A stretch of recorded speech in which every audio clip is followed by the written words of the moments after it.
Assalamualaikum warahmatullahi wabarakatuh. Nama saya Nur Aridi dengan NIM 18722500058 dari Prodi Pendidikan Ekonomi dengan mata kuliah Metode Penelitian dengan dosen pengampu Ibu Dr. Andas Ayu Nurul Amalia Eskom MPD. Dalam kali ini saya akan mempresentasikan hasil subjek penelitian saya di Madrasah Aliyah MA Bojongjati Cianjur.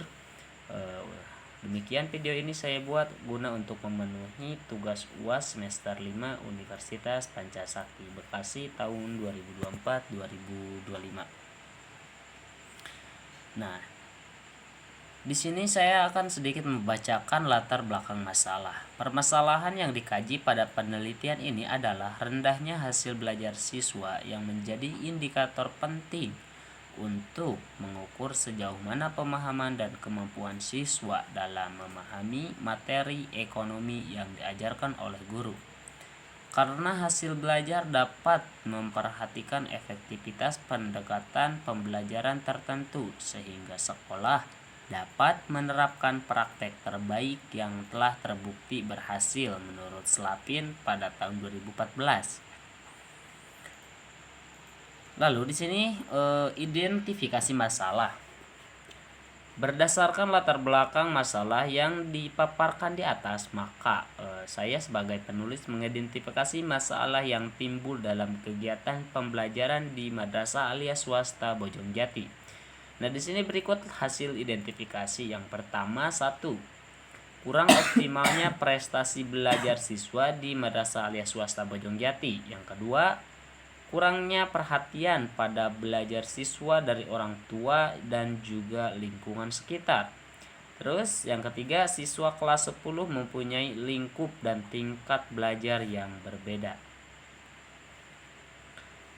Nah, di sini penulis meneliti siswa kelas 10 MA Swasta Bojongjati tahun ajaran 2024-2025. Penelitian ini dibatasi pada lingkungan dari siswa kelas 10 MA Swasta Bojongjati tahun ajaran 2024-2025. Lalu hasil belajar siswa kelas 10 MA Swasta Bojongjati tahun ajaran 2024-2025. Kegunaan penelitian. Adapun hasil penelitian ini berguna untuk beberapa komponen tersebut adalah sebagai berikut. Yang pertama, bagi lembaga pendidikan, penelitian ini diharapkan menjadi pedoman bagi kepala sekolah untuk mengetahui sejauh pengaruh lingkungan belajar terhadap hasil belajar siswa. Bagi guru, penelitian ini diharapkan agar guru mampu merancang atau mendesain pembelajaran serta mempunyai kompetensi dan meningkatkan hasil belajar siswa yang efektif dan efisien melalui fasilitas lingkungan belajar yang optimal. Nah, di sini ada juga faktor-faktor yang mempengaruhi hasil belajar.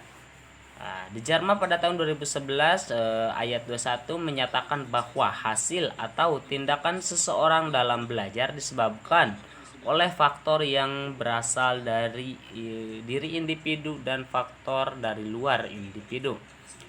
Menurut Clark dalam Sabri 2010 nomor 73 mendukung hal tersebut dengan menyatakan bahwa 70% hasil belajar siswa di sekolah dipengaruhi oleh kemampuan siswa dan 30% dipengaruhi lingkungan. Faktor-faktor eksternal yang mempengaruhi hasil belajar menurut Nasution dalam Tarjamah tahun 2011 nomor 23. Nah, di sini ada juga kerangka berpikir. Peningkatan mutu pendidikan merupakan sasaran pembangunan di bidang pendidikan nasional dan merupakan bagi integral dalam upaya peningkatan kualitas manusia Indonesia secara menyeluruh.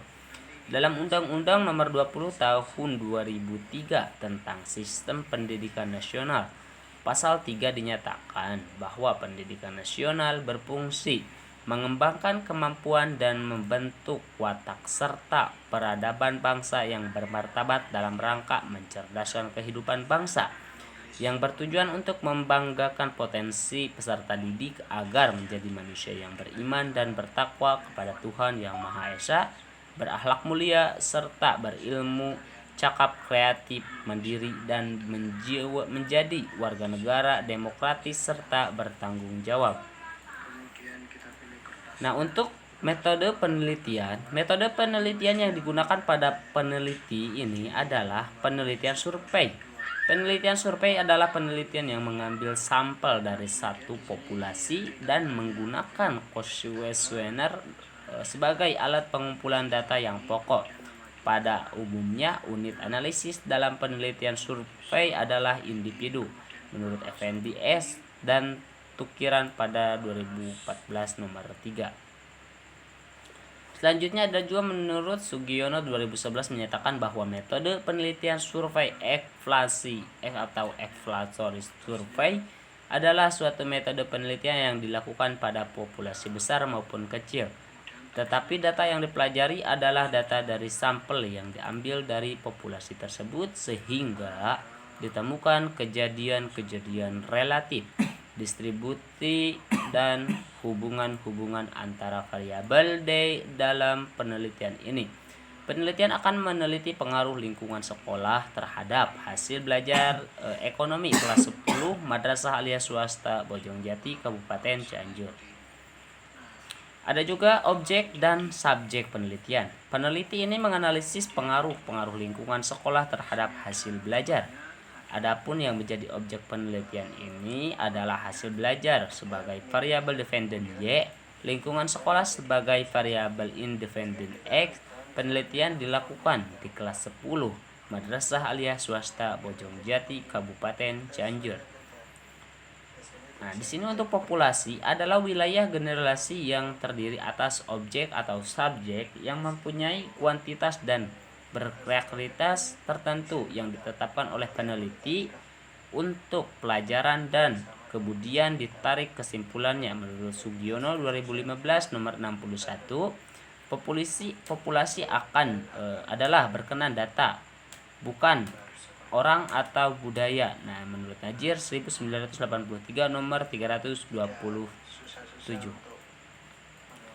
Ada juga untuk sampel adalah bagian dari jumlah dan karakteristik yang dimiliki oleh populasi. Menurut Sugiono 2015 nomor 62, sampel adalah bagian dari populasi berbagai atau wakil populasi yang diteliti. Menurut Ari Kunto S pada 1998 nomor 117. Pada penelitian ini, sampel adalah menggunakan rumus Lavin dengan tingkatan kesalahan 5% dan kelas 10 Prodi IPS Madrasah Aliyah Swasta Bojongjati ditetapkan sebagai responden. Nah, untuk tekniknya sendiri saya menggunakan teknik sampling. Teknik sampling atau teknik pengambilan sampel adalah suatu cara mengambil sampel yang representatif dari populasi. Menurut Ridwan pada tahun 2018. Ada juga menurut terhadap ini pernyataan lain. Teknik sampling adalah merupakan teknik pengambilan sampel untuk menentukan sampel dalam penelitian. Terdapat berbagai sampling yang digunakan. Adapun teknik sampling yang digunakan adalah penelitian ini adalah simple random sampling. Simple random sampling adalah dapat dikatakan simple sederhana karena pengambilan anggota sampel dari populasi dilakukan secara acak tanpa memperhatikan sastra yang ada pada dalam populasi itu. Menurut Sugiono 2015 nomor 62 dan 63. Teknik pengumpulan data. Teknik pengumpulan data adalah teknik suatu yang dinilai strategis dalam penelitian karena mempunyai tujuan yang utama dalam memperoleh data. Menurut Sugiono 2016 nomor 193. Pengumpulan data digunakan dalam peneliti ini menggunakan angket. Angket yaitu suatu alat pengumpulan data yang berisi serangkaian pertanyaan kemudian diajukan kepada responden untuk mendapatkan tanggapan atau jawaban. Instrumen penelitian. Skala pengukuran instrumen penelitian ini yaitu menggunakan skala numeric atau numeric scale. yakni skala yang menggunakan pilihan jawaban berupa angka dimulai dari angka 1 sampai dengan angka 5 menurut Sekaran 2006. Nah, teknik analisis data. Analisis yang saya pakai adalah analisis deskriptif. Analisis data yang digunakan pada penelitian ini adalah teknik deskriptif yang berfungsi untuk mendeskripsikan atau memberikan gambaran terhadap objek yang diteliti melalui data sampel atau populasi, bagaimana adanya tanpa melakukan analisis, dan membuat kesimpulan yang berlaku untuk umum. Menurut Sugiono 2019 nomor 29. Ada juga analisis verifikatif yang digunakan pada penelitian ini adalah analisis jalur menurut Ridwan 2012. Analisis jalur atau Fetch analysis digunakan untuk menganalisis pola hubungan antara variabel dengan tujuan untuk mengetahui pengaruh langsung maupun tidak langsung seperangkat variabel bebas atau eksogen terhadap variabel terkait endogen. Adapun cara perhitungannya menggunakan komputer dengan seragam Statistical Products and Shape Solution atau SPSS. Mungkin itu saja yang dapat saya paparkan dari penelitian saya di Madrasah Aliyah MA Swasta Bojongjati yang dapat saya sampaikan dalam video kali ini. Dan video kali ini saya buat guna untuk memenuhi tugas UAS dari dosen pengampu mata kuliah metode penelitian yang diberikan oleh dosen pengampu, yaitu Ibu Dr. Andes Ayu Nurul Amalia Eskom MPD. Mungkin kurang lebihnya mohon maaf. Terima kasih. Assalamualaikum warahmatullahi wabarakatuh.